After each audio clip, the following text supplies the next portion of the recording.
For those of you who looked on the chanting, not the chanting sheet, on the interview list for tomorrow, because tomorrow is a Friday, and I've got into the habit of doing many jobs at the same time, so tomorrow evening I'll be giving the Dhamma talk in Dhammaloka Centre. And so that I'll be leaving just at 3:30, so finishing the interviews by 3:30. For those of you who've been to many interviews, don't put your name down again. Keep it just for people who really need it. If you really need it, put your name down. But finish at 3:30. And it means that in the evening, of course, there will be a question and answer time. But the questions and answers tomorrow will be answered by the bhikkhunis, the nuns. So it's always nice that, we always say there's no such thing as a free lunch. And you've had many lunches. Because it's also even a Pat Woon, but his, I don't know how his English answering questions is, it's pretty good. But anyway, it's a nice thing to get to know the other monks and nuns who are here. So we've always been doing this, it's been like a custom now. I go off on Friday to give the talk over at Dhammaloka, and then we leave the nuns to lead the chanting, Yo-so, and also to do the answering of questions. So please, don't hide in your rooms tomorrow night, because it's good fun. So it's nice. The questions don't always have to be serious. Sometimes it's nice and personal. Why did you become a bhikkhuni? What's it like being a nun? Some of those questions are also very good. So anyway, that's what's happening tomorrow. Now, can you talk about the recollection of good actions? Is it possible to become obsessed with making merits and doing good actions? No. It's much better to be obsessed with making merit and doing good actions than being obsessed with doing bad actions and having a bad speech, criticizing others. Because sometimes making merits and doing good actions, you start with that. Just being kind, being generous, looking after one another. It's not like doing it because you want your name in a book and just how much you can actually do. But when you do make merit and do good actions, there was one part which I really learned, from the Sri Lankan form of Buddhism, where whenever anybody did an act of kindness and giving, everybody else would say sadhu. If it's offering a robe, then everyone would touch it. They go, I'll touch it sadhu, before it was actually offered to the Sangha.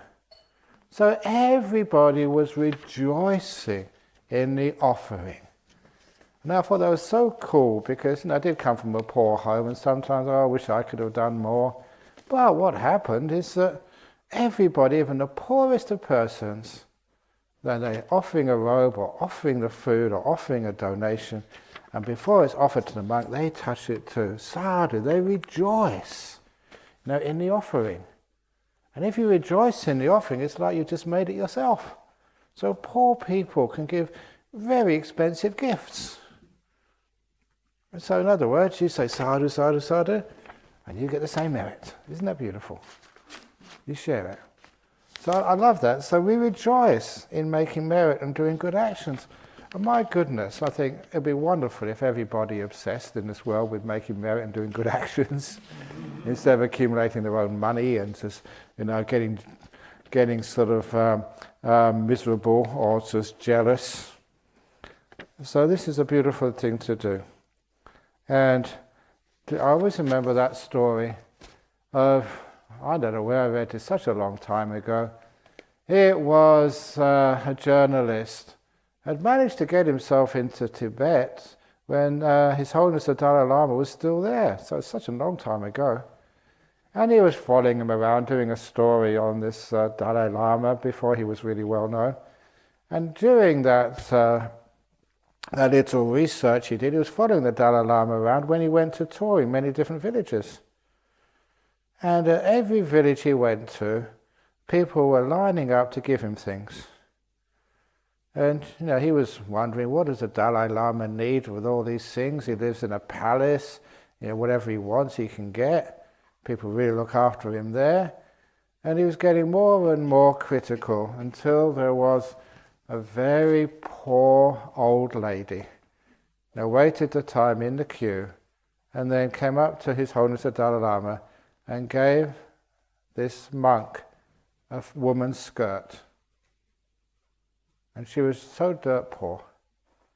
And the journalist just blew up and said, "What are you doing? You're supposed to be a holy man. What do you want a skirt with? You can't wear a skirt. And also that lady needs it more than you do. Look at her, she's so poor.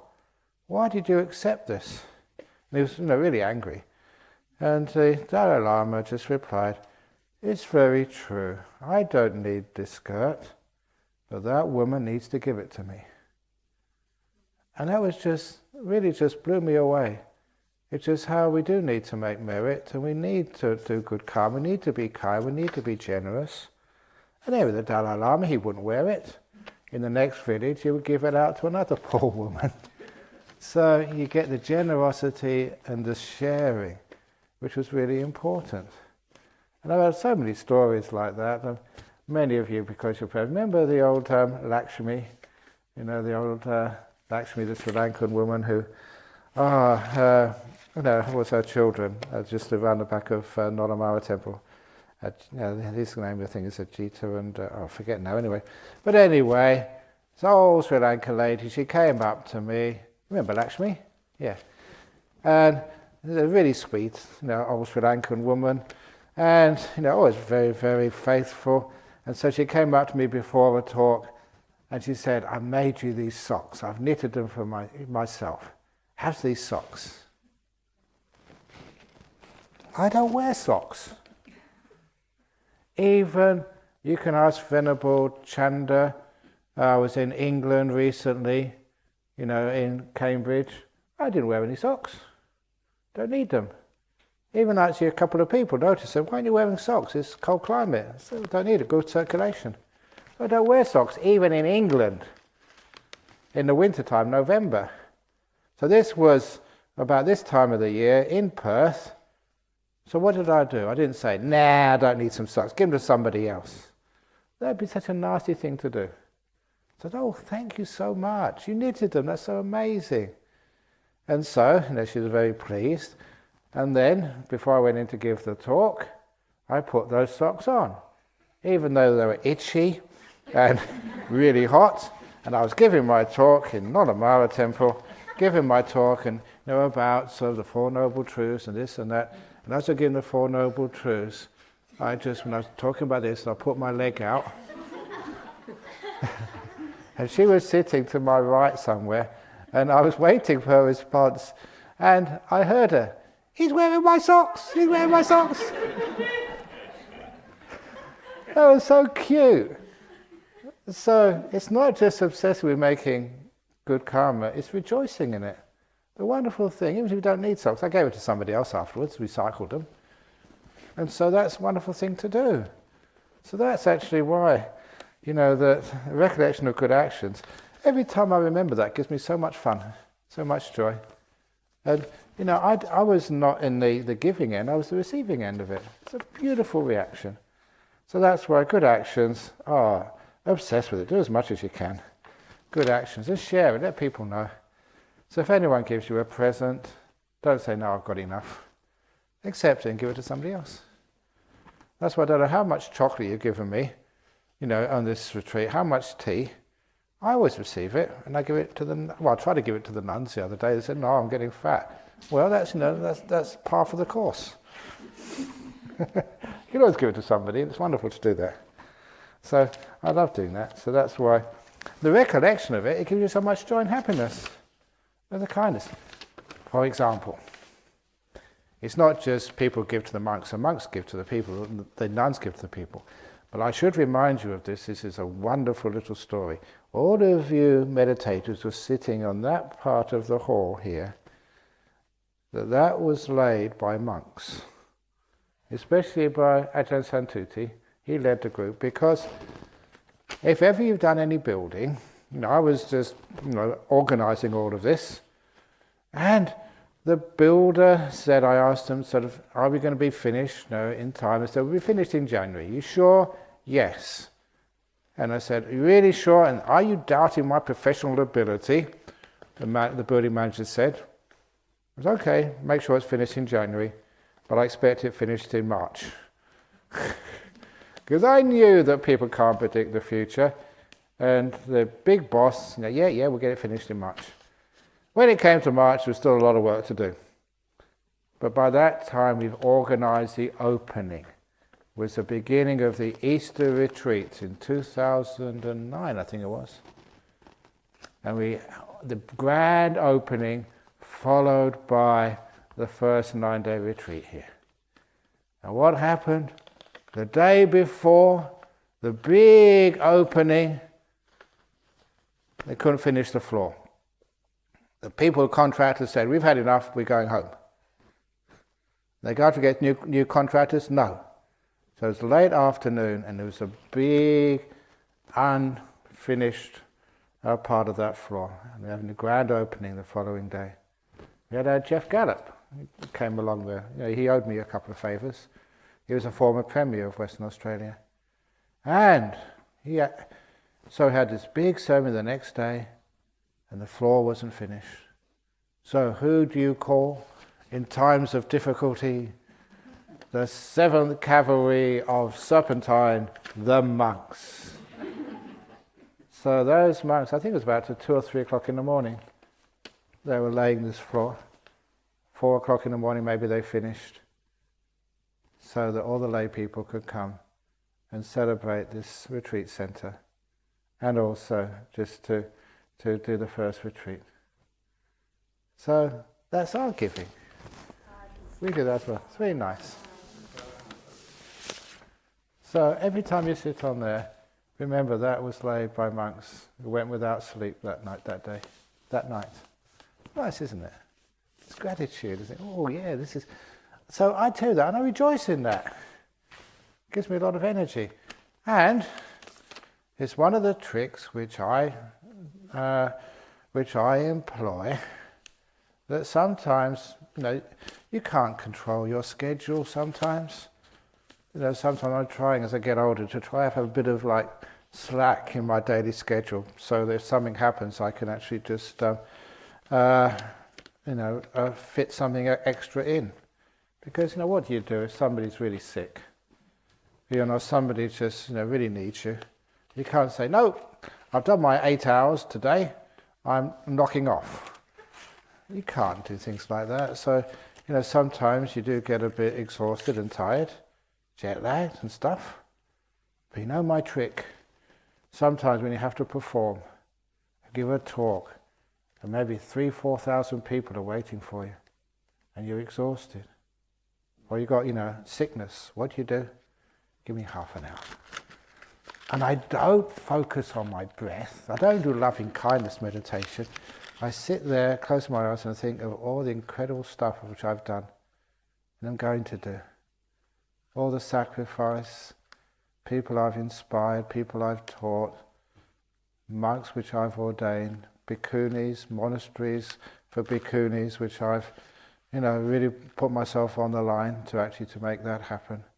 And you can see the results, to my left, those beautiful nuns over there. All that stuff, the meditation hall, really standing my ground so that every room has its ensuite. That was my battle. I don't care how much it's going to cost, we'll find it somewhere. All those stuff which you've done, I start thinking about that. And I really dwell upon it, I obsess about it. You know what happens? Your back straightens up. Wow. You get this incredible energy. I'm just doing it right now. Wow. And after half an hour of that, you're flying. You got all this energy coming up. And then you can give a talk, don't care what time of night, what you've been doing. You're powered up. And I use that a lot. It's brilliant. It's just free energy. And all you need to do is just, to have the store of good karma, all the good stuff you've done, and then just bring it up, obsess with it, focus on it, really get into it, and allow it. Don't say, oh no, it was nothing, oh it's just my job, oh any other monk would do the same. None of that negative stuff. Really get into, this is goodness, this is amazing stuff, really get into it. And wow, you inspire yourself. If it's not what you've done, what other people have done, mudita, all the great stuff with all these people which have done, which made this place, Bianca over there. Just how many years have you been cooking for these people on retreats? At least 30 years anyway. 30 years of just taking time off and just cooking and really good stuff she does. And all, Sada, yeah. And Bianca, don't say that, nothing. No, you deserve that. Whoa, you really get into it. Wow, whoa, yeah. You get really inspired and you get so much energy up. That's one of the good things about this retreat centre. There's so many amazing people make this happen. You can get a nice resort somewhere, just people making money out of this and just doing all sorts of, but there's something about it, just people coming to feed you and all this stuff which happens here is just amazing. The fact that this is not commercial. It's just beautiful, it's dharna, it's giving. And that's what this runs on. It's beautiful, it inspires you. It's part of the reason why people love coming here, and it's so sort of inspiring. So that's what recollection of, obsess to the max with all the good things you've done, and all just the energy, the amazing sacrifice and goodness in a place like this. Even these teddy bears, they've all been donated. We haven't brought any teddy bear yet. Other people have, they just leave them, but they're donating. That's their gift. Have a teddy bear. I love that stuff. Anyway, respects Ajahn. Discontent appears to be fuel for craving. Exactly. So instead of discontent, not good enough. So you do Charganussati, well, how can you be discontented? You get inspired. This is incredible, wonderful stuff happening. All you incredible meditators. You think, you can't be talking about me. Yes, you too. And that really gets you going. So this discontent appears to be fuel for craving. Inspiration, joy is a food for stillness. Sukhino jitang samadhyati. From that beautiful joy you get still. Inspire yourself and you get so peaceful. Isn't that wonderful? Is this discontent a key aspect and clue to the karmic threads we sense in meditation with gratitude? Yeah, I was saying, I think this morning or somewhere, that discontent or the bad karma, we don't have to just focus on the bad karma. When you're fault-finding, negative, you can always find some bad karma somewhere. And when you find some bad karma somewhere, there's just the 2 bad bricks. There's heaps of bad bricks in this in this retreat centre. There's all sorts of faults and stuff. But that's not the point. Here we're just appreciating gratitude, seeing the beautiful bricks, seeing the beautiful stuff inside each person, watering the flowers, not watering the weeds. And you get so much happiness that way. And because you get happiness, you get still, like I was saying this morning. If I'm an owner, I'm always critical. An owner, you're always discontent. An owner, there's always something more you can do. Clean up, clean your robes, brush your teeth more. I don't know what else I'm supposed to do. So when you're sort of fault-finding, you can never be peaceful. There's always something more. But when you have this beautiful gratitude, wow, what an amazing thing this is. I'm not an owner, I'm just a visitor. You just enjoy. So there's no business. To be contented and easily satisfied, not proud and demanding in nature. That pride, that's the ego, the self. Then you want things. when you're content and easy satisfied, wow, you enjoy this place so much. And when you enjoy this place, wow, wonderful place, then just all the deep jhanas, they just come to you. You can't stop them. But when you want them, you're discontent. Ajahn Brahm, he says these things, it just makes sense. I never get jhanas. A lot of Gomayang. He talks about, I know what Gomayang you say, not what Ajahn Brahm says. And that sort of discontent, of course, you don't get anything. There's beautiful joy, peace, and just inspiration. And then, wow, it just comes. Is it correct that when a lay person becomes an arahat, they die and they have to be ordained, or they have to be ordained? Or they have to be ordained. They can't die and be ordained. What is the reason for that? Okay, if you become fully enlightened an arahat, then you have 7 days. Become ordained, or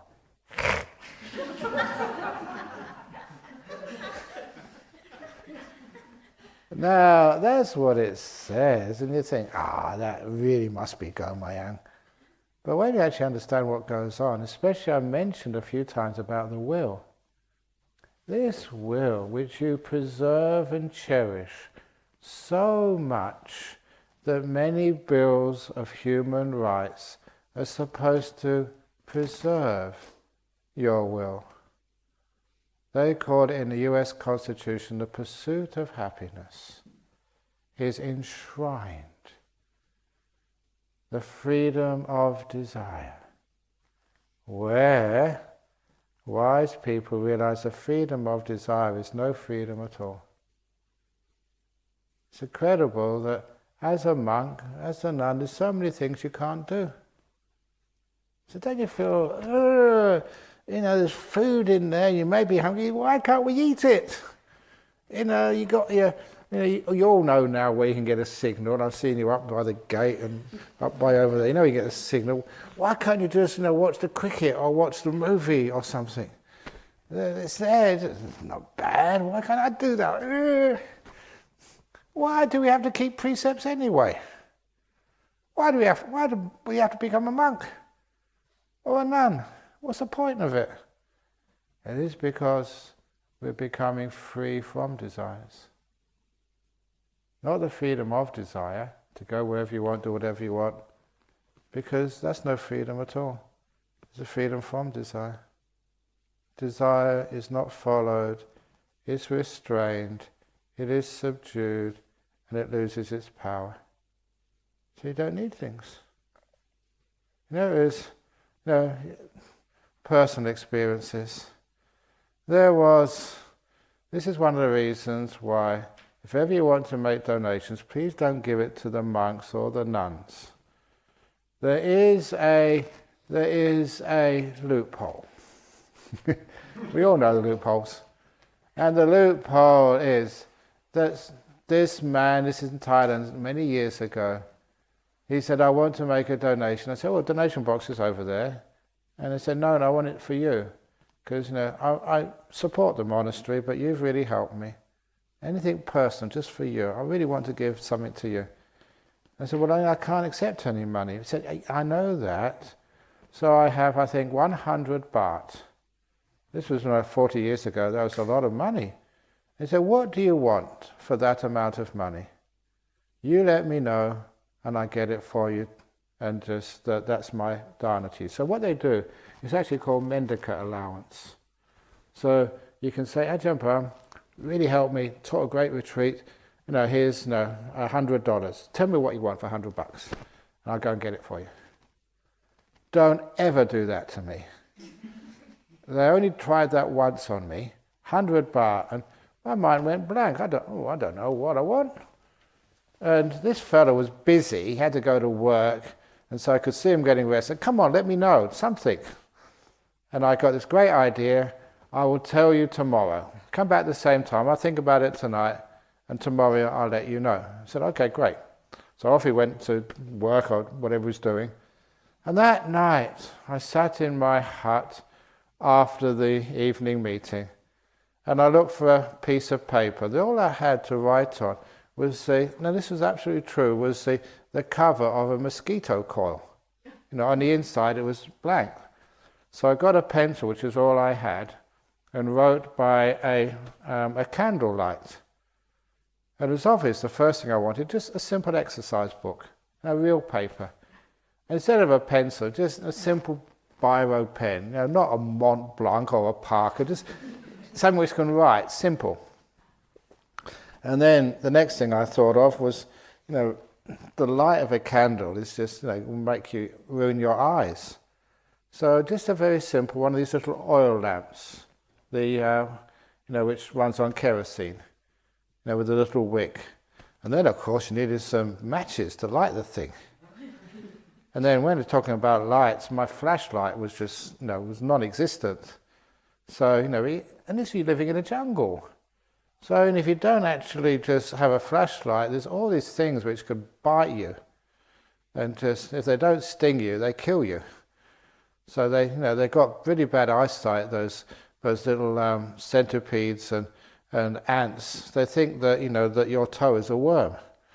That's all they see. And so they attack it, try to eat it. So it's very dangerous. So when you have a flashlight, you can actually see where you're going and avoid injury. And actually, just the reason I needed that was because I didn't have any thongs, any sandals, because they were all broke. So I put the sandals down as well. Now, just a simple one, the simple rubber ones, which even the villagers have. And then I looked there and thought, oh my goodness, that's more than 100 baht. And it was just so hard to take something off. I just couldn't. And as I was trying to think of what to take off, I thought, I needed to write to my mother. So I needed an aerogram. And the list got longer and longer. 1,000 baht was not enough now. But fortunately, I couldn't take anything off. Now I wrote it down. I just really wondered how I'd managed and survived without these things. And so I saw what was going on, that desire has no end. So I took that piece of paper and I screwed it up and I threw it away. And when that guy came the next day, I really scolded him. Don't you ever do that to me again. Before I had 100 baht to spend, I was such a happy monk. And now I had all this craving come up. And no amount of money was enough. You know what I mean? People, it's well known, if you win the lottery, people buy a ticket the next week. You won the lottery. You don't want to win it twice. Why not? Crazy. How much money do you need? How much do you want? So there's no end to wanting. That's why when you lessen your desires, you're free. So what that does, I'm not answering the question, when you become an arahat, you die, because there's no reason, no will to live anymore. The will has stopped. And without that will to live, you've seen that maybe some places where someone has, their loved one has passed away. And they've known that person for such a long time that just life without, maybe your spouse who've been 60, 70 years together, the other one dies almost the next few days. It's not just by food. The will to live, it's one of the nutriments which keeps the body alive. It's from Satipatthana Sutta. So that's why you die. There's no reason anymore. Except if you do become a monk or a nun, then you teach. You've got a purpose. You don't just teach as a lay person because you renounce. You don't fit into that world anymore. You just literally don't belong. So that's why you wear brown robes, renounce, live very simply, and teach the Dhamma. You've got a purpose. Otherwise, the will to live is removed. That's natural if you're enlightened, an arahat. And the consequence of that is, no purpose anymore, so you just pass away. It's not suicide, it's just nature. And we understand the nature of the will, and just what it does, and how as an enlightened being it just disappears. Please teach us a little more about nimittas and jhanas. How does attainment of jhanas lead to realization of the path? Can attainment of jhanas also lead, jhanas alone lead to liberation? I was going to say this tomorrow, but you asked it now. It is, in the jhanas, I already mentioned, first of all, the 5 senses disappear. You can't hear, you can't see, you can't smell, taste or touch. So if somebody knocked you on the head, you wouldn't feel it. Hey, nice little story, because people like these stories. This is a modern story. There was a little novice in Wat Ba Pong a long time ago. Not that long, maybe 20, 30 years ago.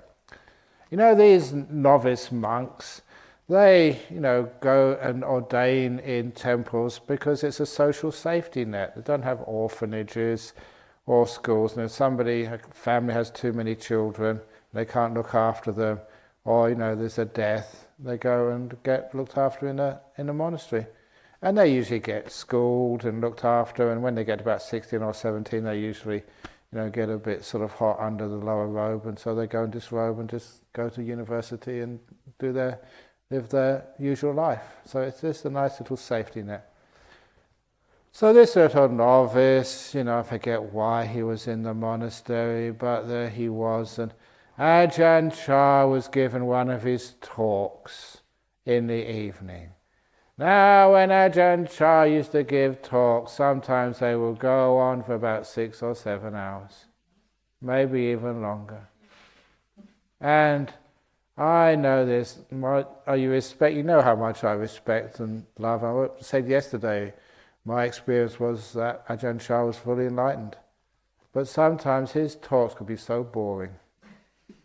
A lot of just nonsense.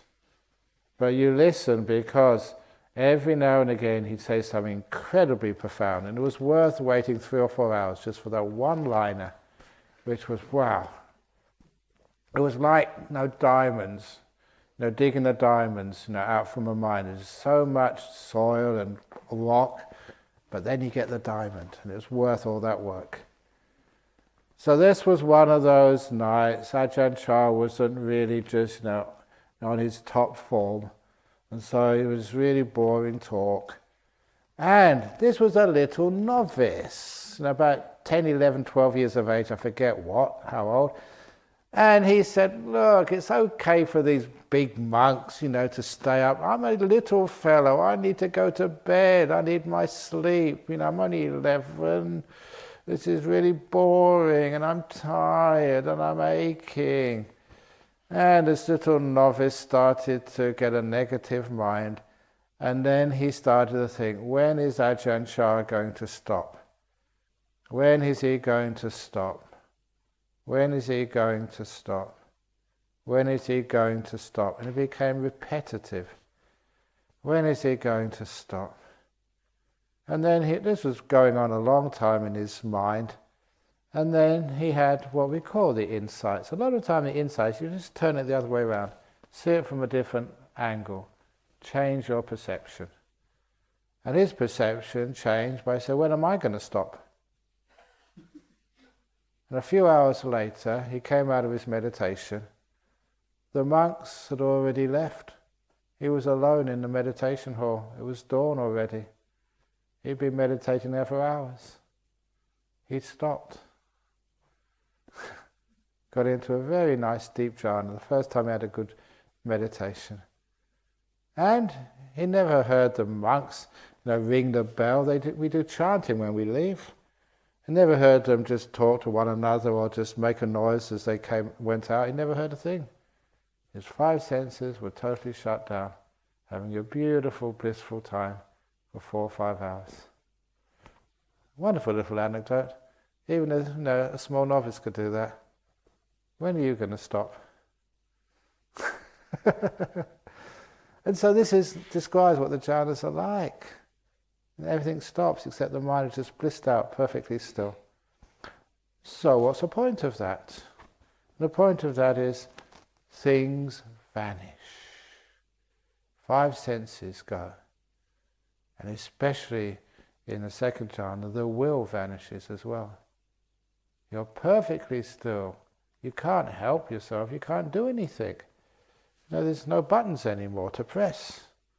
There's nothing to get things started again. You're just there, frozen. Can't move, can't think. The mind can't move. It's just there, blissed out, very still.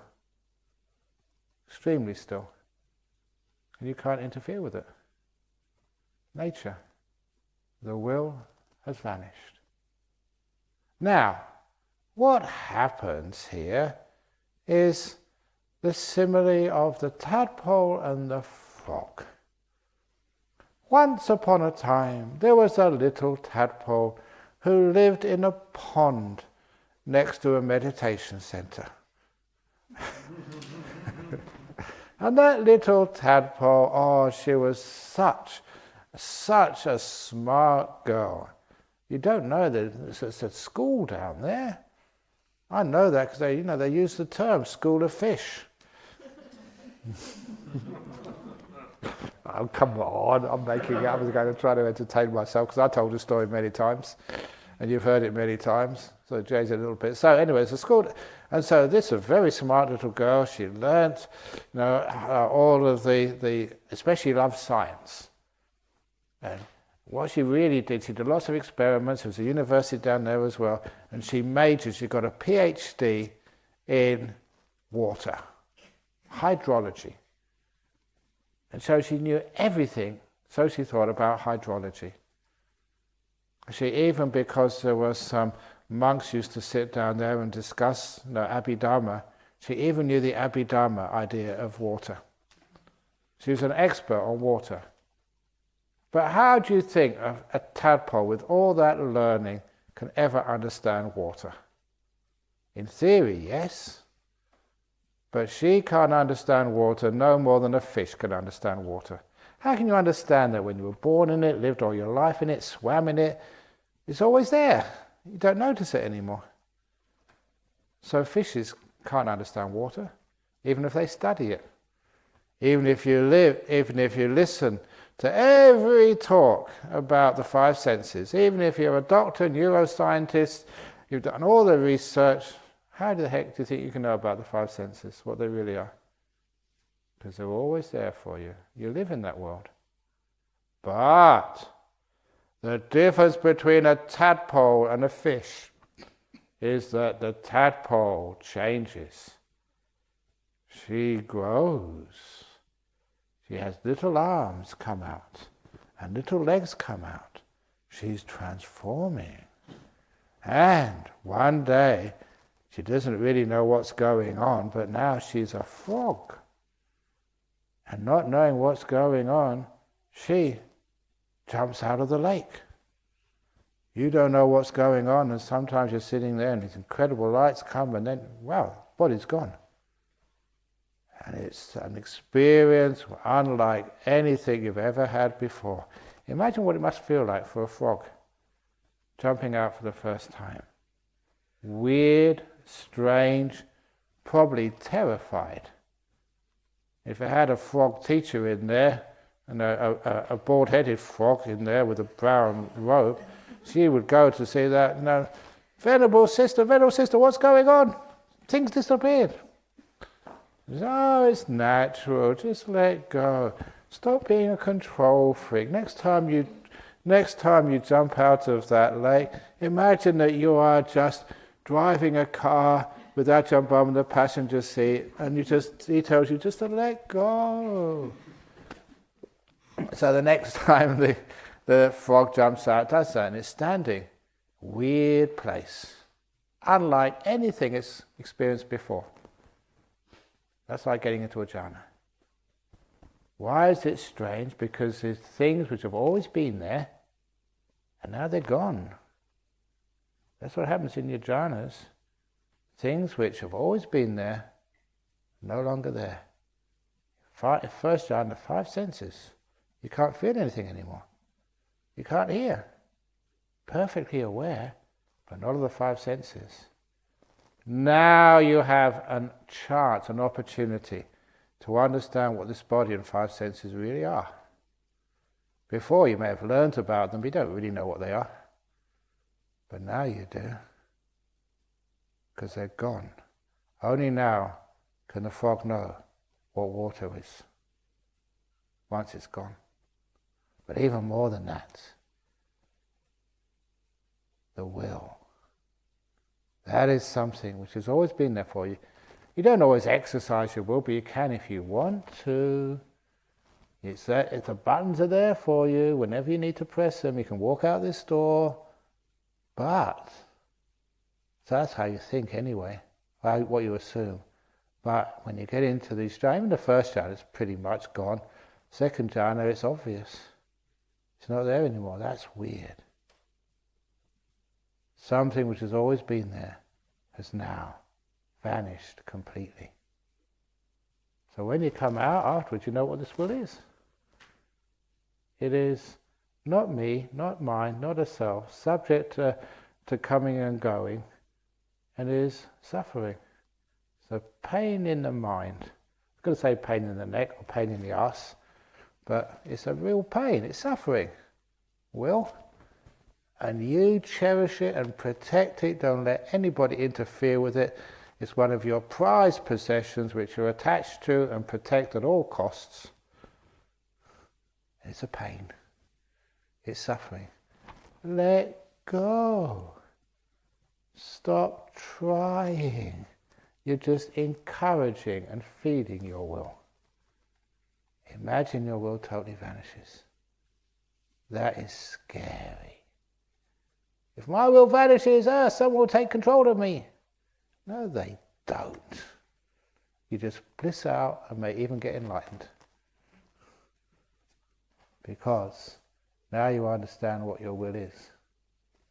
And when you understand what your will is, you can... letting go is obvious. Why are you just encouraging this stupid thing inside which always never lets you alone? Always telling you you're not good enough, try harder, come on, try harder. Stay up later, get up earlier. Straight to Ajahn Brahm, tell new jokes, find new stories. Don't always say the same stuff. Come on, you can do it, Ajahn Brahm. I've had enough of that. That drives you crazy, that will. So after a while, bye-bye will, I know you, I've seen you. That's why Mara, the will, the head of the beings who control other people's creations, otherwise known as will. The control freak in chief. I know you, Mara. I know you will. Bye-bye. So the will vanishes. Freedom, peace, stillness. But it's very hard to let go of the will if you don't know what it is. So, sounds logical, but totally unintelligible. Because you've got to disappear first of all. Little tadpoles, but you're growing. I can see you're growing your little legs and arms. And soon you will jump out. And you come out after and say, "Hi, Jama, it's really true, you know." I said, "Yeah, I told you so." So that's actually, without jumping out of the lake, how the heck can you know what the mind is, what will is, what the five senses are? Of course you can't tell. It's not your fault because you haven't had that assumption challenged. What is the difference between a stream winner and a stream enterer and a stream winner? Thank you very much.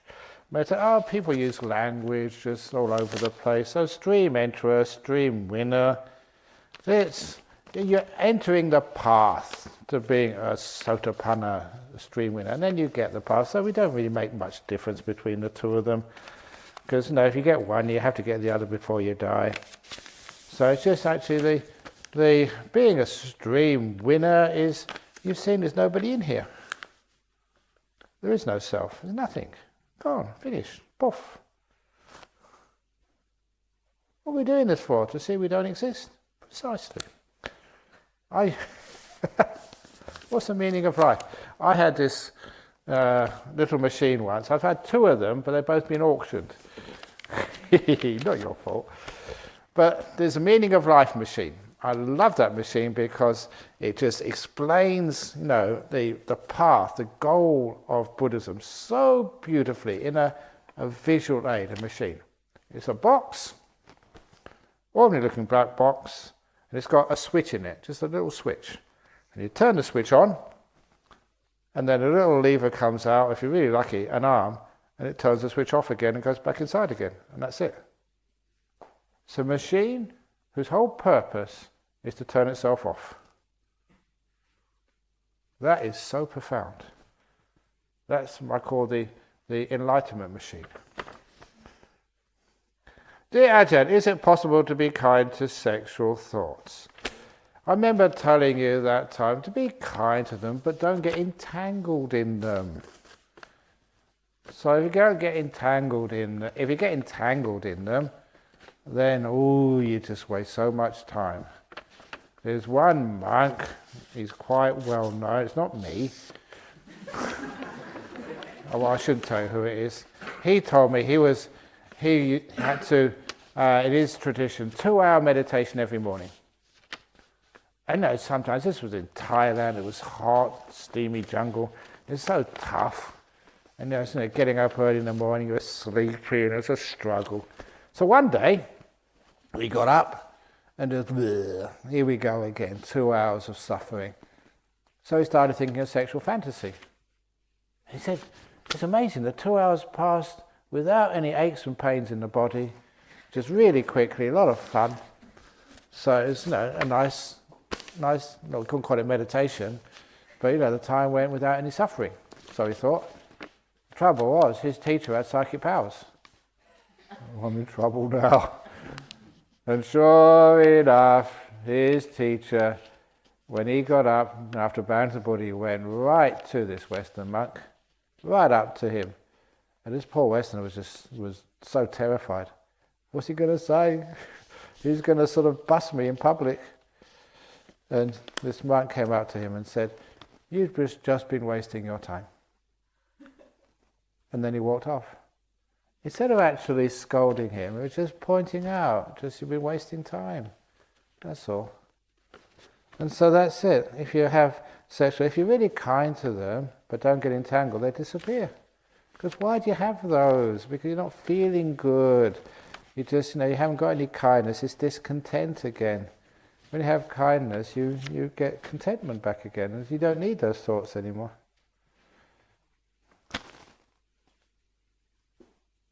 Weird thing, neuroscience. I don't know how the heck they managed to do this, but they've actually had these instruments on people's brains while they've been having sex. And they found, and it was, I don't usually remember these things, but this particular one, it was really interesting because they found that when, the height of the sex, the orgasm comes, the parts of the brain which light up are the pain receptors. Weird. But what people think is one of the most sought after pleasures in this world, the brain actually interprets it as pain. So that's scientific fact, truth. So what is actually registered as pain, people take as pleasure. And I always remember what the Buddha said to Ananda. He said, that sexual pleasure is a perversion of perception. But when I start saying that in public to people, over here maybe you know me by now, but some people say, I knew you were mad, crazy. That's what it does, being a celibate monk for 40 years. You just don't know what you're talking about. But it's weird, but that actually is the truth. Neuroscience. So, be kind to sexual thoughts? Yes, can be kind to pain. So it vanishes, you relax, you don't need that pain anymore. Can you... I like stirring people up.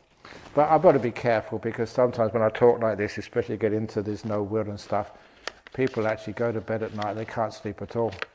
They start worrying. First of all, they start worrying, if there's no will. And then they start thinking of of arguments to refute me. So they don't have any sleep at all. So just shut up. If you don't want to believe it, fine. Can you further elaborate this ancient Buddhist text? Form is emptiness, emptiness is form, from the Heart Sutta. That's obvious. It's just no body. There's nothing there. Stuff. You just need to do a little bit of science. Because you have this stuff, the bamboo floor, the concrete, the stars, the stuff. What actually is it? Okay, you get elements, first of all compounds, and then elements, and then atoms. And atoms, the Greek word for the indivisible, stuff of matter. Can't go more than the atom. That's what atom meant. Indivisible, fundamental particle of stuff. Unfortunately, you got somebody called Rutherford, this Kiwi, who decided to challenge that, and he split the atom. And the Greeks would have been so upset, the whole theory was wrong. And he found out there's particles even smaller than that. So then you go even smaller. This is what people do in CERN, in the big, what's it called, the collider. And they bash things up to find out what's the fundamental building block of matter. And the smallest they can get is like quarks. But there's 3 of them, and it's actually has all these weird names. Their charm, their strangeness, upside down. You actually listen to some of this stuff, and it's really cool stuff because they don't know actually what to call it, so they just give it these weird names. And they can't find what's a fundamental thing because they keep changing, they go all around the place. And what was it, 2,500 years before Rutherford, well, probably about right, there was this fellow called Siddhartha Gautama who, he didn't split the atom, he split the Atma. There is a connection between those 2 words. The soul, the Atta, or in Sanskrit, the Atama, the Atma, and the atom. The theory is this indivisible substance, fundamental, unsplittable essence of the mind, the soul. And the Buddha, like Rutherford, split the atom, split the Atma. It's not there. It's empty. Nothing there. You think it's the knower, the essential, fundamental, cosmic, universal consciousness. You split that up, not there anymore. Split that up into 6 consciousnesses. Seeing, hearing, smelling, tasting, touching, and knowing. And you find that they dance around each other. Just like the different fundamental particles of physics, they dance around, nothing is fundamental. There's no essence there. Nothing which is stable. It's gone. Nothing there. But people hate that. It must be something. And they keep on looking again and again for something fundamental. But you look and look, and then the Buddha split it up and just nothing there. So even just like atoms are empty. It's not fundamental. Just like consciousness is empty too. Nothing there. Poof, gone. What's wrong with that? It's just so lovely. There's nothing there. If there was something there would just be such a pain. No freedom. When there's nothing there, hey, freedom. You're going to be asking questions tomorrow. But that's okay because the nuns have to ask them. I time my talks perfectly. Which best website you recommend? It's best to look for the read more of Buddhist sutras and suttas, Late for a Path of Four Noble Truths. Thank you. Obviously my website. Now just have a look, see which you like. It's like saying which food is the best to eat. It's obvious, fish and chips. No way, I want my dumplings. No, I want my dim sum. I want my vegetarian. I want my hoppers in the morning. Sri Lanka. What do you mean? You can't say what's the best website. Can you please give us a Dhamma talk about the Eightfold Path again, if possible, in any of the next morning talks? Thank you very much. No. No, people told me that I should not I should say no every now and again. So, because otherwise I'm so kind, I just get burnt out, because I keep saying yes to things. So now you should actually ask the questions in another way. You say, Ajahn Brahm, please don't give a Dhamma talk about the Eightfold Path again. And then I'll say no, and I'll do it. Yeah, I probably will. I'll leave that in here. Why do the toilet seats in the male toilet not stay up? Is that a joke? There must be a funny line to that. Why do the toilet seats in the male toilets not stay up? That is one of those, the Buddha said, is imponderable questions, ones which are beyond answers. That is a secret teaching. But when you get enlightened, or at least when you get in jhanas, then you will understand the answer to that.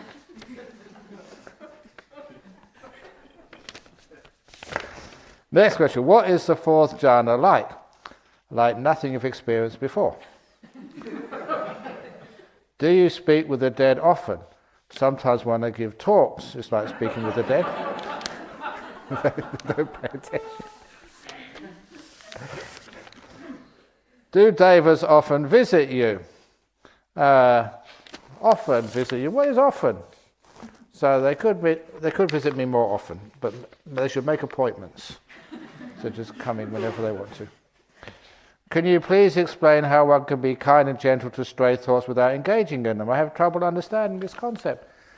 Just like, you have in the aircraft, you can see a screen comes down and you've got to watch something, usually the safety video which you've seen so many times before. And so it's like a stray thought. And so instead of smashing the screen, you can't do that, you get in big trouble. Or instead of just looking away, you just watch it and, someone's being really kind. If I don't act by example, other people say, the monk doesn't see it, so it must be okay. We don't need a safety video because Ajahn Brahm's on board. He will help us. And that was actually one of Ajahn Chah's stories. Apparently when he went to England, on Thai Airways, you know this one before, he was on Thai Airways, and they had an emergency while he was on board. As they were coming to land on Heathrow, the landing gear wouldn't go down. So they circled a few times, it wouldn't go down. And so, of course, they knew this was a very powerful monk. They came up to him and said, please Ajahn Chah, please do use your powers, so we have a safe landing. And they were just really concerned about him. And they just asked all these things and just please. And then they managed to get the landing gear down. They'd actually put foam on the runway. That's how serious it was. But the last minute they got the landing gear down, they landed safely. And as soon as they landed, not one person came up to thank Ajahn Chah. Not one.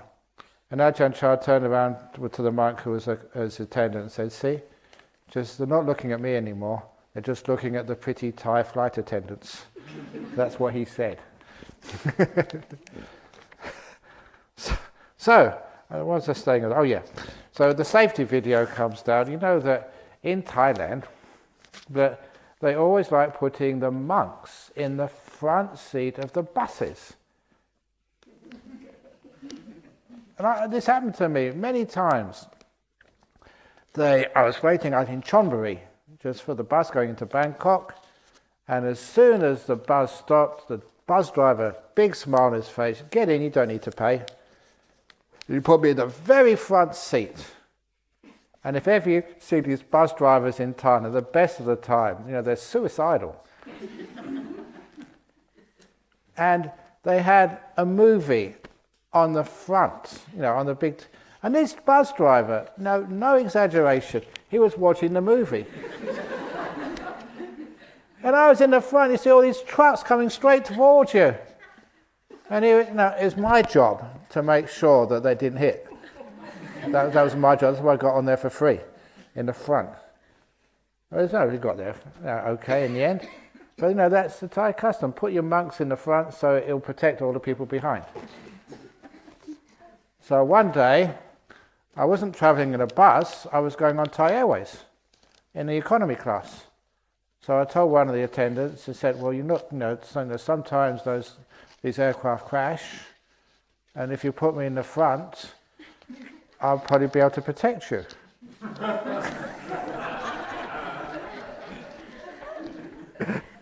They wouldn't buy it. No, you can't go in first class, no. I was only joking.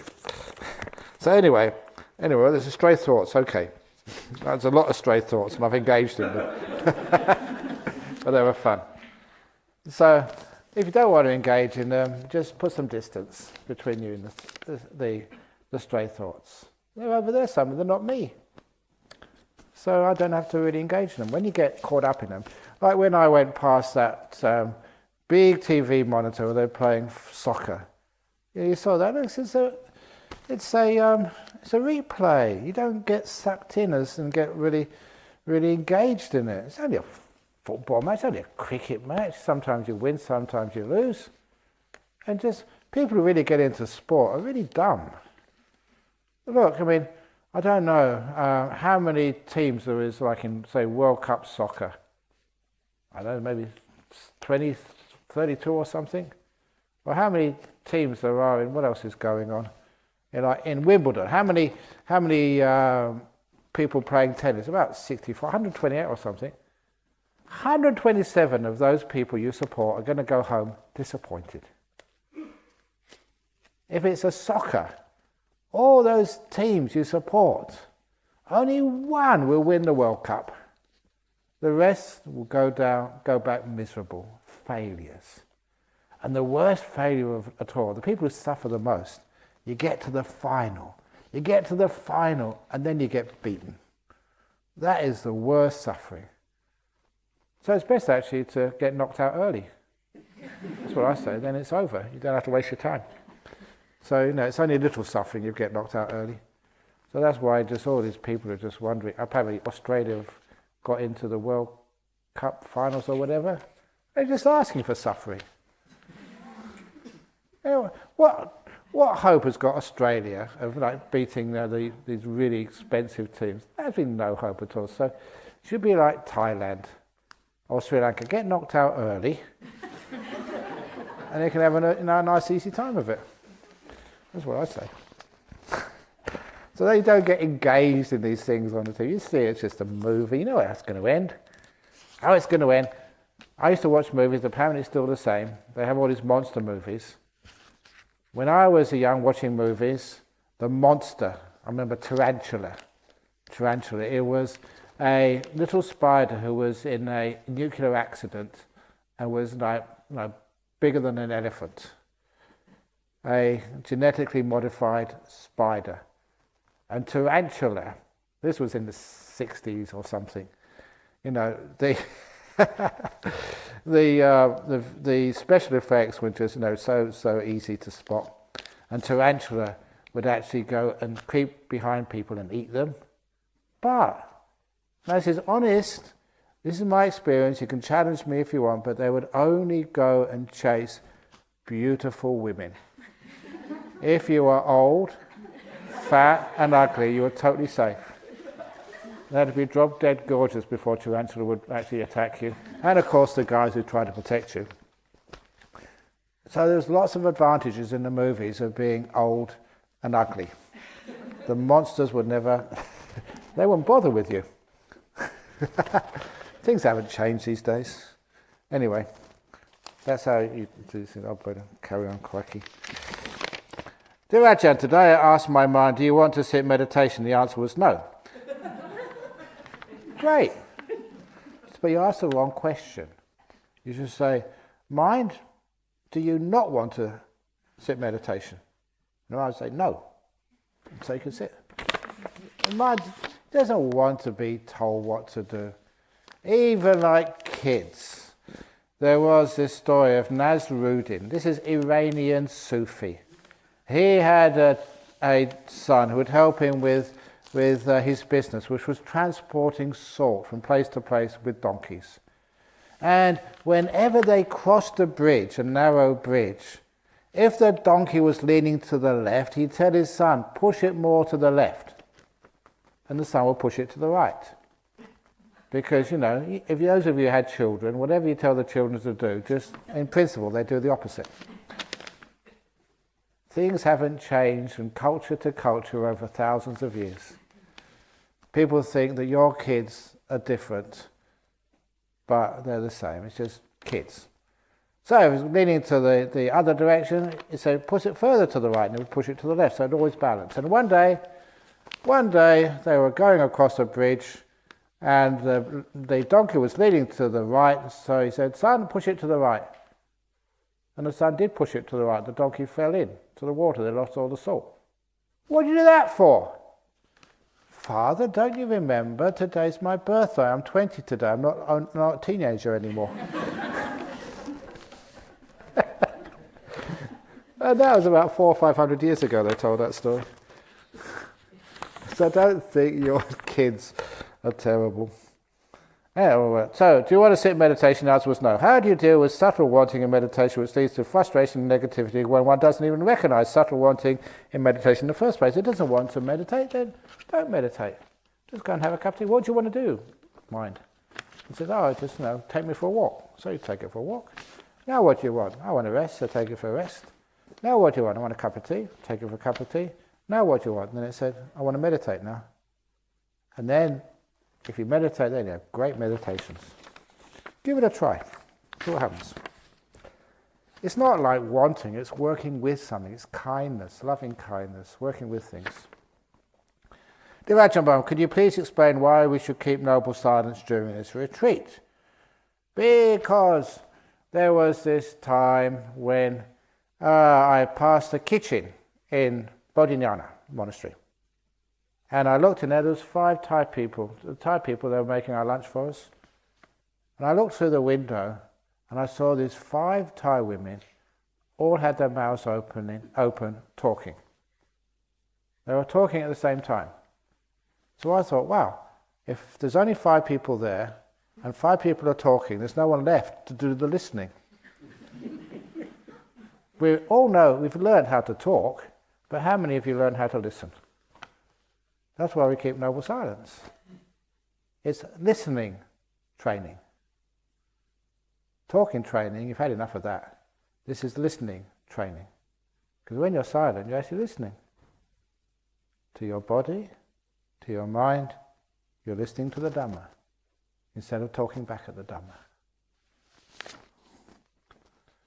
I wish to understand this again because I find people chatting unnecessarily and disturbs the peace. I understand it's none of my business, exactly, none yet.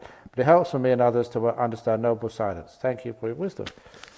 So, they're doing the talking, and it gives you a chance to do the listening. Thank you so much. But if you complain, then you're another talker. It was fitting you spoke on tiredness this morning, as despite a long night's sleep, I felt particularly tired and lethargic. When we feel like this, should we seek more sleep or meditate on the feeling? No, have some more sleep. I suppose in our everyday lives there's no time for more sleep. Exactly. People are sleep deprived. And I've often said it'd be great to have a retreat centre somewhere which is just for sleeping.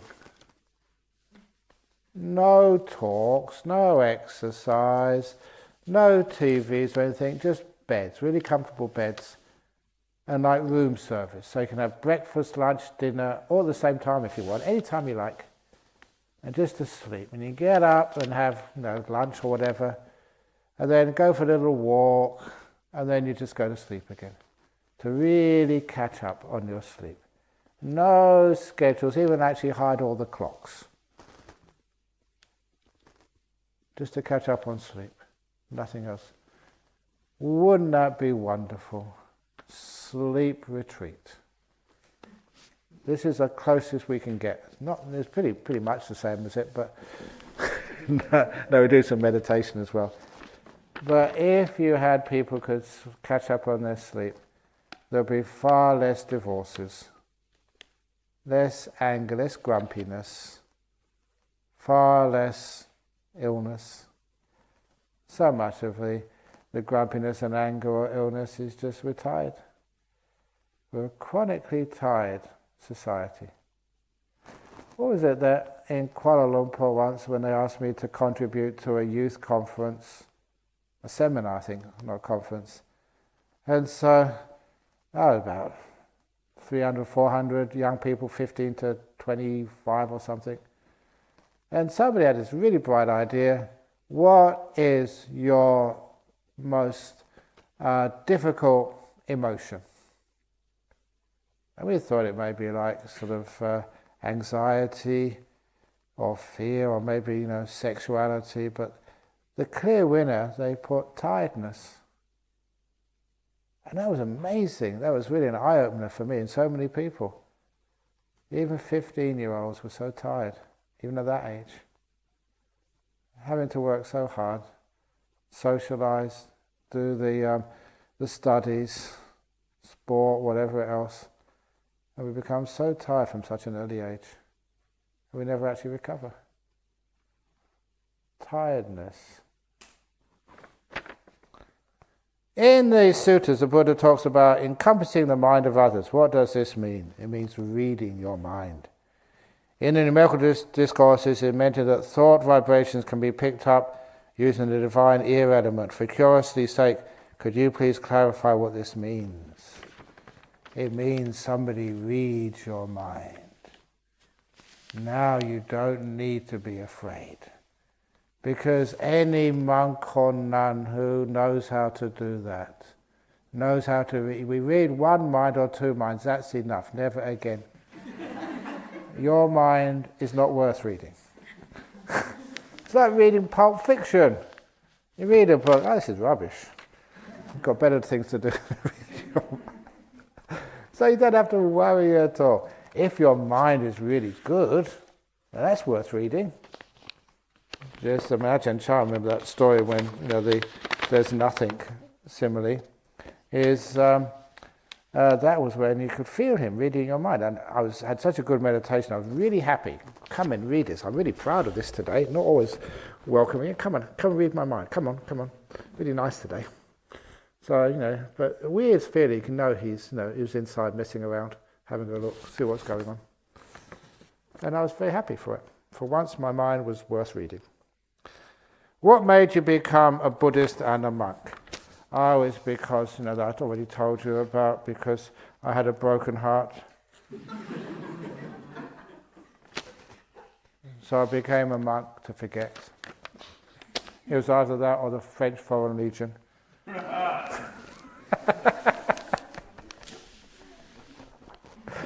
And I didn't fancy fighting people, so I became a monk to forget. You don't believe me, do you? No, it's true. It'd be a wonderful story, wouldn't it? And it's actually consistent. It could be the fact, because I've forgotten. I became a monk to forget, and I've forgotten. So, it worked. No, I became a monk for fun. Somebody asked Ajahn Chah that, why did you become a monk? And he told this story that when he was a kid in the village, they used to play, like little kids play house. Play little families. And they played monks. And he always volunteered to be the monk, even when he was about 6 or 7 years of age.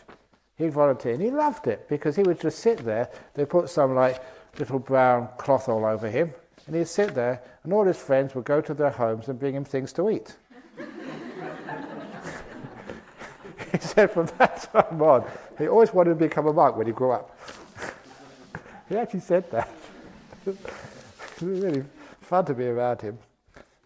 So that was Ajahn Chah. But I became a monk because great meditation as a layperson, just flew to deep meditation. That was really amazing. It's better than sex. And that was when I started saying this.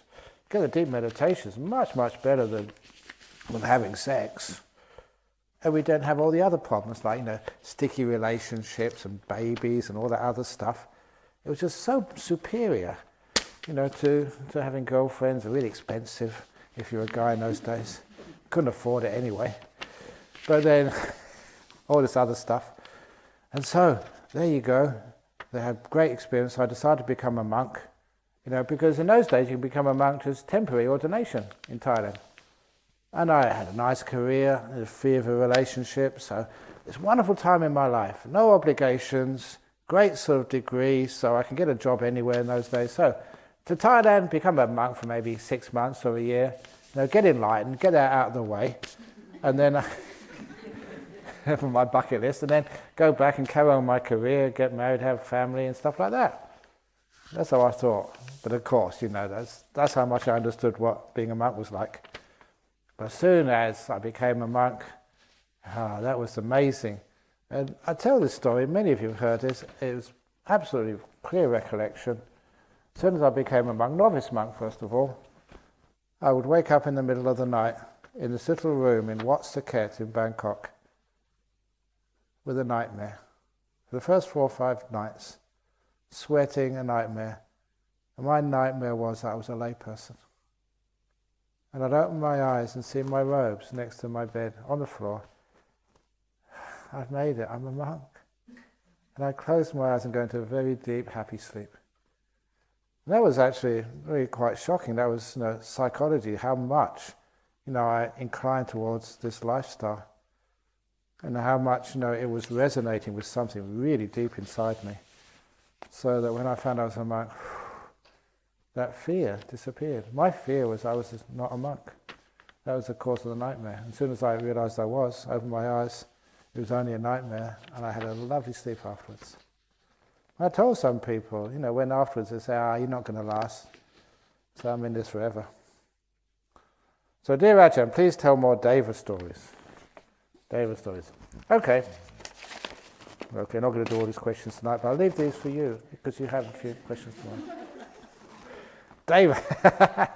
Deva stories. So this was the story, I keep forgetting, it's Ajahn Chop, I think, Lumpur Chop, yeah.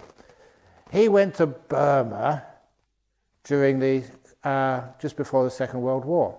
In those days, you didn't need visas, you just, and you would walk through the jungles, go to Burma, just get some nice teachings from the Burmese tradition over there.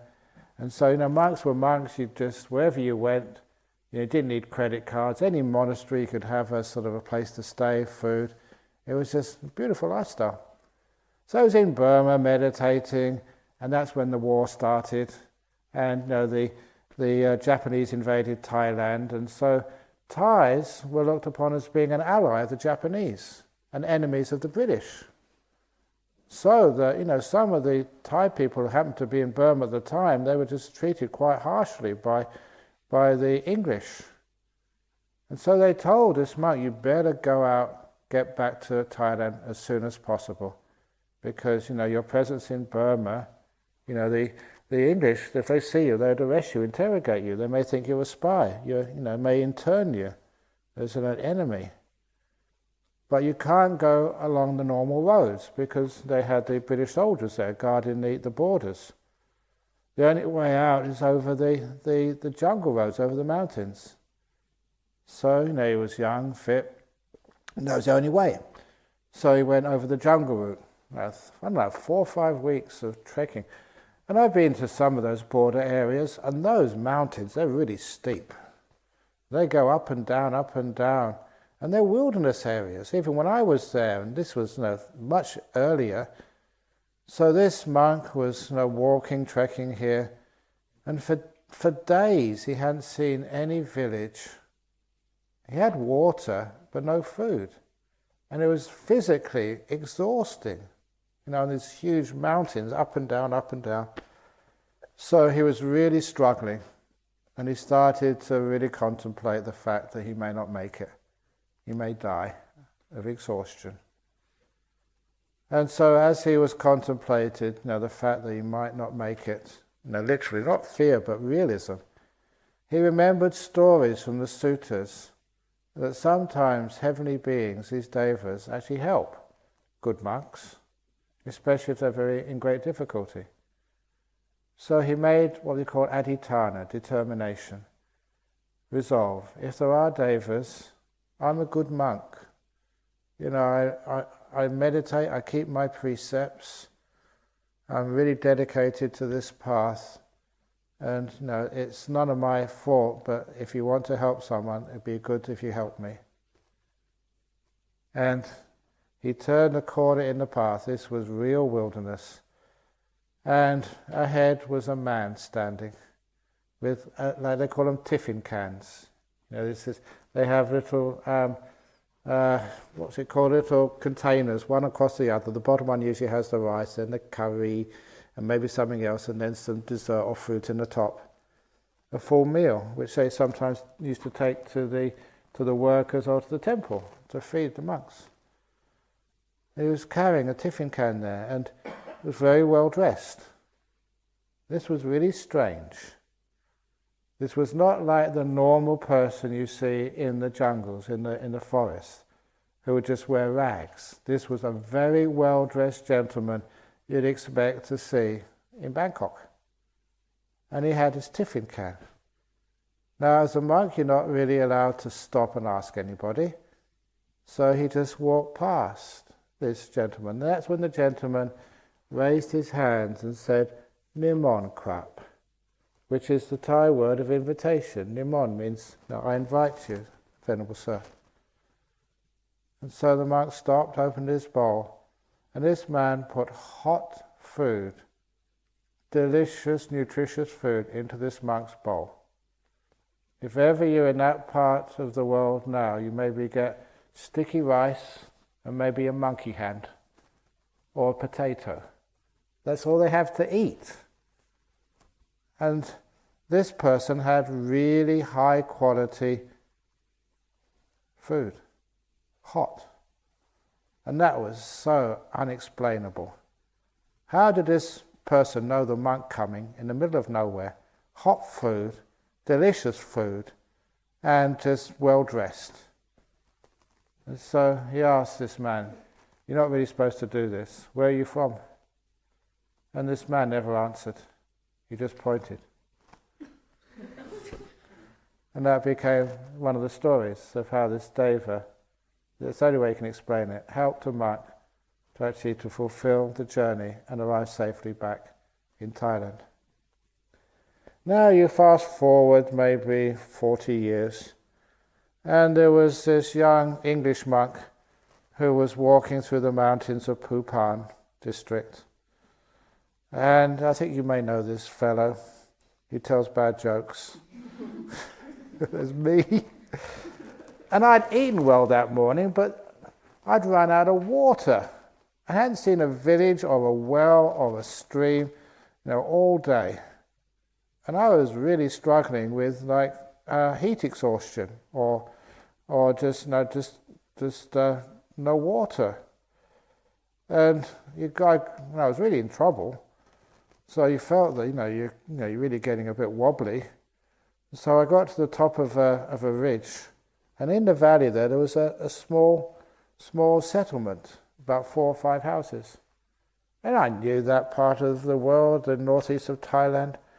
And this was just south of Sakonnakhon, maybe about sort of a day and a half's walk. And I knew that part, Thailand, that if there was a village there'd always be one village which stocked, the general store. And the general store would have cigarettes, kerosene, matches, always had the hemp rope, and they'd always have also Pepsi Cola. Because that's what people would drink. The water was not safe, so it was Pepsis. So standing up the top there and seeing that village, I knew that one of the shops would have Pepsis. And I remembered the story of Luang Por Chok, and I said, I'm a good monk. I keep my precepts, I'm meditating, and I'm really thirsty. I'm really suffering, not just wanting, but getting a bit dehydrated. And I can't ask for anything. So I made a resolution on the top of that ridge. if there are such things as devas, if there are them, they should look after me. I'm a good monk and I really do need some sustenance. So I walked down in there, really sort of good monk, just 2 meters in front of me as I was walking, not looking to the left or the right, not asking for anything, just walked right through, corner of my eye, that was a general store, and I walked right past it, no one stopped me. And I thought, there's no such thing as devas. And that's when I heard someone running behind me. Nimon Krap. Now I never asked for anything, and I turned around and there was an open bottle of Pepsi Cola with a straw in, and someone offered it to me. That might have just been coincidence. But then another person ran out with another bottle of Pepsi Cola, and another one, and another one, and a fifth, and a sixth, and a seventh, and an eighth, and a ninth. Now, Suwadi, any other Thai people here, what is the auspicious number in Thailand? 9. It's always 9. So I put 9 bottles in front of me, and I think these devas, they really want me to be absolutely sure, without a shadow of doubt, that they exist, and they were looking after me. So I no way you can drink 9 bottles of Pepsi Cola. I just drank a little bit from each one, and then gave the rest to the villagers and a few kids as well. And I went away there knowing that such beings exist. Of course, they won't always help you, but if you really need something, good monk. And I was really close to dehydrating and getting into big trouble, and they look after you. That was my Deva story. So there you go. Okay, it's almost 9:30. Just do a few more stories. Okay, here we go. A hypocritical question. A hypothetical question.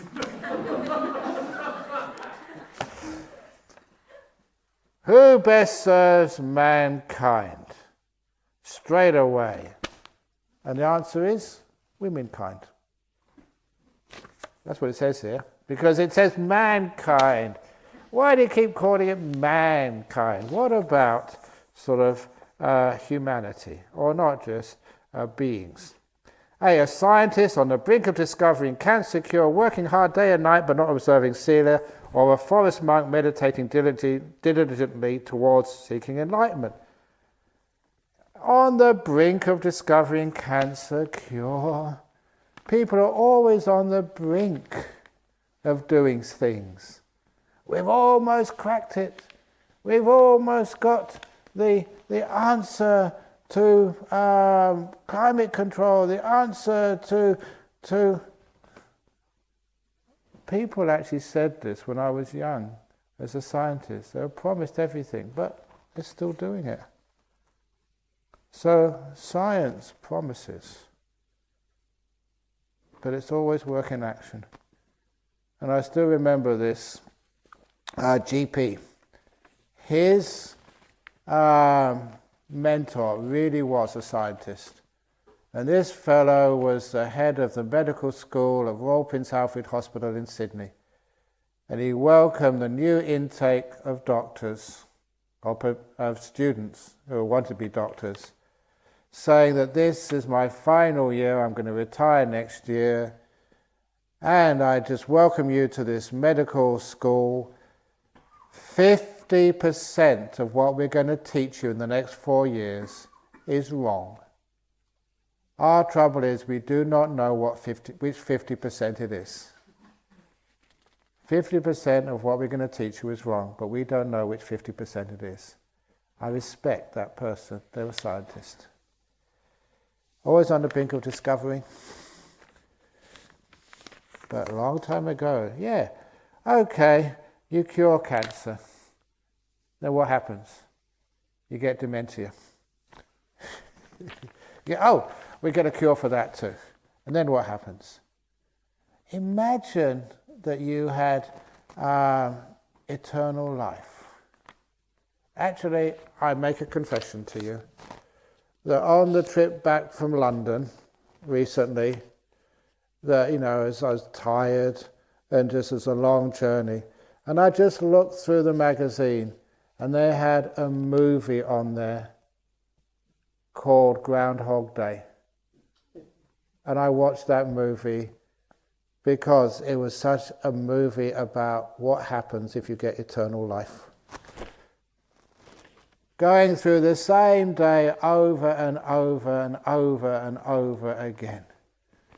And after a while, you get bored sick of eternal life. So much so that this guy kept trying to kill himself. And all amazing ways of trying to kill himself. And the trouble was, he killed himself, and he woke up the following morning, living the same morning again. Eternal life is no way out. That is really, you talk about a life sentence, this is eternity sentence. That is really cruel. So, do you really want eternal life?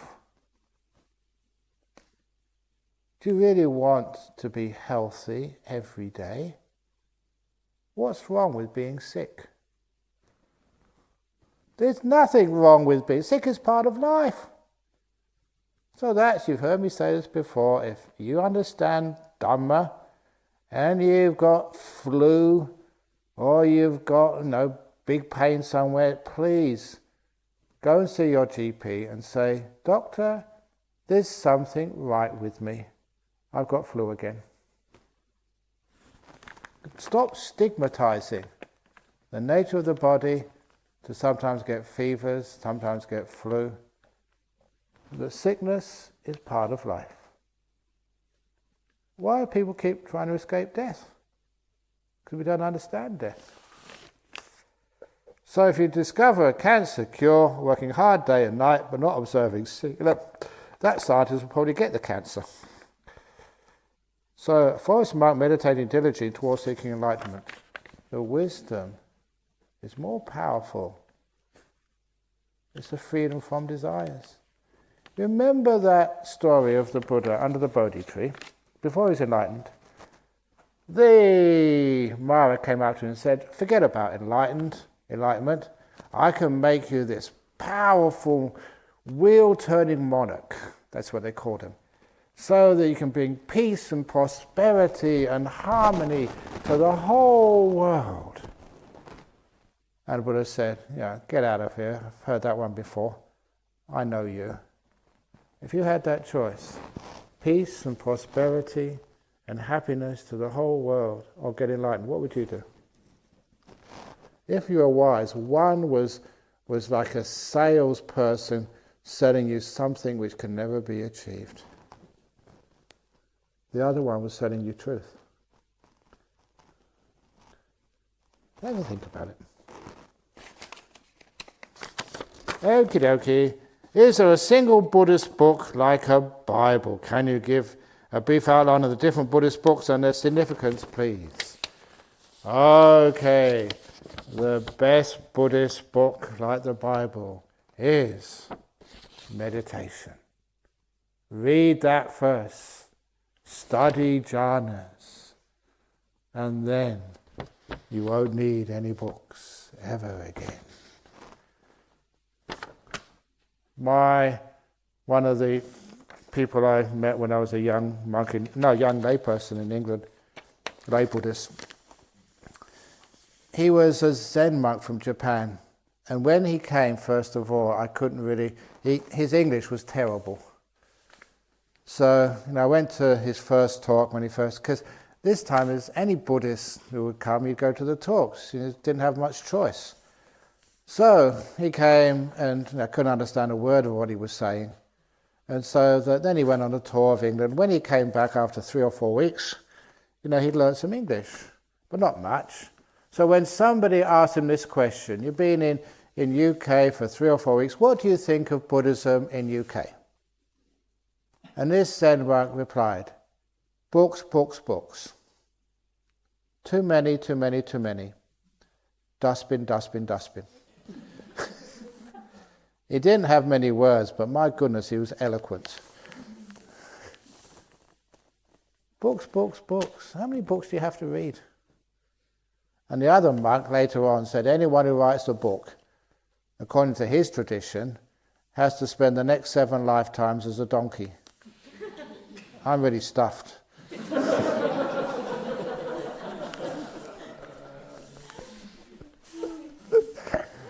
There's enough books around. People have lots of books, but no one practices them. Anyway, I've heard the deeper one's realization of Dhamma, the deeper they realize the Buddha's. Well, who the Buddha is. Can you please tell us what are your most admired qualities of Lord Buddha and why so? That's what they say, that if you see the Dhamma, you see the Buddha. If you see the Buddha, you see the Dhamma. So the Buddha's not a person. It's what that person represented. The one who sees the Buddha sees the Dhamma. So sometimes people are cheeky at you. Sometimes these evangelistic Christians say, Jesus is alive, the Buddha is dead. No, it's not true. The one who sees the Dhamma sees the Buddha. You can see the Dhamma today. The Dhamma is alive, so is the Buddha. Anyway, do one more and I'll leave the rest for the nuns tomorrow.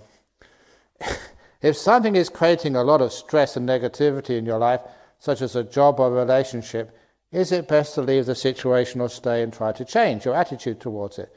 Yeah, it's not the job creates the negativity or the stress. Remember what Ajahn Brahm said, it's not the noise disturbs you, it's you disturb the noise. You disturb the job, not the job disturbs you. It's not the relationship disturbs you, it's you disturb the relationship. Expecting so much out of it. Too much. So, there was this, it was actually Ang Beng Tru. She told me this story that when I don't mind telling who it was now. I think it was her anyway, my memory could be, she probably deny it anyway, because it was personal. When she got married, it was her father took her husband aside and said, you probably think my daughter is perfect. And the new husband said, oh, she's so wonderful, she's so beautiful and so smart, I'm so lucky, so fortunate to have met a person like this, and the one I fall in love with has fallen in love with me, she's perfect in every way. And the father said, yes, that's what it's like when you first get married. But after a couple of years marriage, you'll start to notice the faults and defects in my daughter. But son-in-law, I want you to keep this in mind. When you start to notice the faults and defects in my daughter, remember, if she never had those defects to begin with, she'd have married someone much better than you. So when you start to see the faults in your husband, be grateful. If he didn't have those faults, he would never have married you. So be realistic. So what you do, you lower your expectations. Remember, this is the sort of partner you want, and this is where they are. They're down here somewhere. This is your husband, your wife. So what would you do? You lower your expectations. You don't try and raise your expectations. So lower your expectations of what a husband should be, what a wife should be. Lower your expectations of what a monk should be. And they can be so content and so, amazing, Ajahn Brahm, yeah. I don't expect you to sort of, to keep to the time all the evening. And then you can be relaxed and be peaceful. So that's the stress. I'll finish off now because stress in a nutshell. Very quick, so we can all go to bed, including me. And this, I think I mentioned this, is Singapore. This person, they said, I want to know the meaning of Buddhism quickly, because I've got to go off to work. So, and I told him, I said, well, stress or suffering is asking from this world what it can never give you. That's called stress. So a job. You're asking from your job what it will never give you. Why do you think they're paying you for? It's a bribe to do something you'd rather not do. Or in this lovely little, I don't like my job, people are just so cruel. So how many of you, this was Jason Go, he's running the Changi airport now. He was saying, how many of you go to work with the resolve you're going to make someone happy today? And no one put their hand up. So how do you expect other people to make you happy? So when you go to work, make a resolution. Today I'm going to make someone happy when I go to work. Actually, someone did put their hand up. It was me. I said, I go to work every day trying to make someone happy. And I'm pretty successful at that. But how many of you, when you go to work with the resolve, I'm going to make one of my co-workers happy today? So if you don't do that, what do you expect of other people? So, your relationship. There we go now, I'm carrying on, don't keep my promises. These two sisters a long time ago, Ajahn Brahm reminded me of this evening at tea time. There was these two sisters, they came to me for some counselling. One was married, there was Thai, married to this Westerner, they were really having a hard marriage. And I'm just asking her, should I get divorced? Should I just throw in the towel and just get divorced and find somebody else? It's really suffering having this husband. So I gave her some little tips of what she might be able to do. But then I talked to her younger sister, and her younger sister, she was single. And she was always trying to find a relationship, but every time she'd find a nice guy, go out for maybe a couple of weeks or a month, and then it would all fall apart. She tried so many times, she could never find a stable relationship in her life. So I looked at her and I said, look, the solution's obvious. Your elder sister's got a husband she doesn't want, and you're looking for one. Swap. Your sisters, you share in a family. And I can't understand why they wouldn't agree on that. It's logical. Ask any scientists. Elder sister's got a husband they don't want, you want one. Swap. I don't understand. There's people they can't see common sense. But a monk is missing something there. So then I got serious. I said, elder sister, you've got what we call husband suffering. That's what it's like, having a husband. And if you get rid of your husband, get divorced, you will have what your younger sister has, single woman suffering. And single woman, if you find a husband, you'll have husband suffering. When you get change of circumstances, you just change your different types of suffering. So you have a job, and you decide, I hate this job, I'm going to leave it. As a job, you get going to work suffering. When you sort of leave your job, you get having no job suffering. When you retire, you think, when I retire, I'll be happy. No, when you're working, you have working suffering. When you retire, you have retiring suffering. So somebody, okay, right, I'm going to become a monk or a nun. You know what happens? That when you become a monk, you don't have lay people suffering, you have monk suffering. I know that. I've got sore knees, I want to go to bed. People keep asking me questions. Take photographs, I have to smile. I have to go on retreats. Come on, Ajahn Brahm, do some more. So when you become a monk, you have monk suffering. You become a nun. What do you have? Nun suffering. So sometimes you're a junior monk, and I thought as a junior monk you have to do all the hard work. You always have the last person who gets the food, just the remnants, and all these fat monks at the head of the line. They don't need the best food anyway, because they're all enlightened. They haven't got no desires anymore. They should give all the best food to the young novices, because they still got the desires. And why do all the head monks have the biggest cushions? They don't need cushions. They've got their own upholstery. It's called fat. So I had young monk suffering. And then now I'm an old monk. I got old monk suffering. So life is always changing one form of suffering for another form of suffering until you figure it out. Remember that simile of the hand? That hurts. That hurts. That hurts. It's not the knee, it's the finger, stupid. Wanting. So, change your attitude. Your husband. not the best, but it's good enough. You spent all this time, just getting to know him and just getting to tolerate him.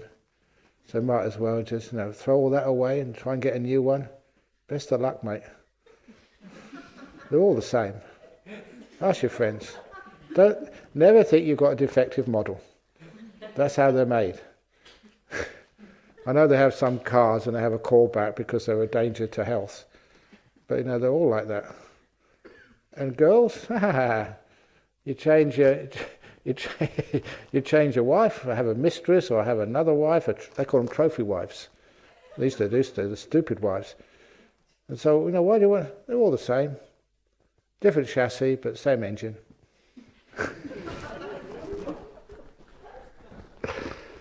I tell people, if you really want a happy relationship, tell this to your children. Come on, be smart. If your children want to have a happy relationship, number one, never ever, tell your daughters never ever to marry a rich guy. Don't marry someone who's wealthy. Especially, please excuse me, Chinese. If they're wealthy, they'll have a mistress. Marry a poor guy. Then you can come on retreat, and you have no worries at all what your husband is doing back in Bangkok, or back in Singapore, or back in KL, or back in Jakarta. They can't afford a mistress. You know that women, mistresses, no money, no honey. So of course they're interested. They love your wallet, they don't love you, these elderly guys.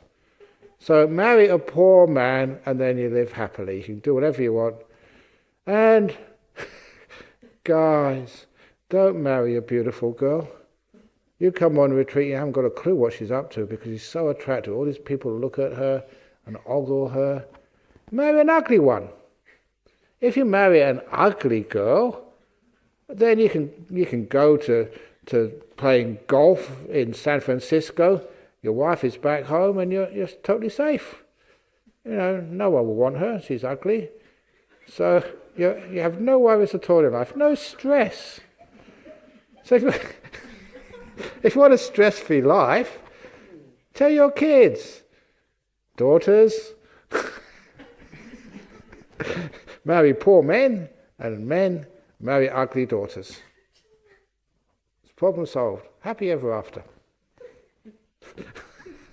That's my theory anyway. Shows you how little I know about life. Anyway, that's enough for this evening. Sadhu, sadhu, sadhu. Okay. Have a nice night after that entertainment. And there's still a few questions left in here and some rebuttals of what I've just said. So you're going to have to handle that tomorrow. I can answer my own questions tomorrow. Your question's in here also. Okay, yeah, you may have to. Okay, very good. Excellent. Very good.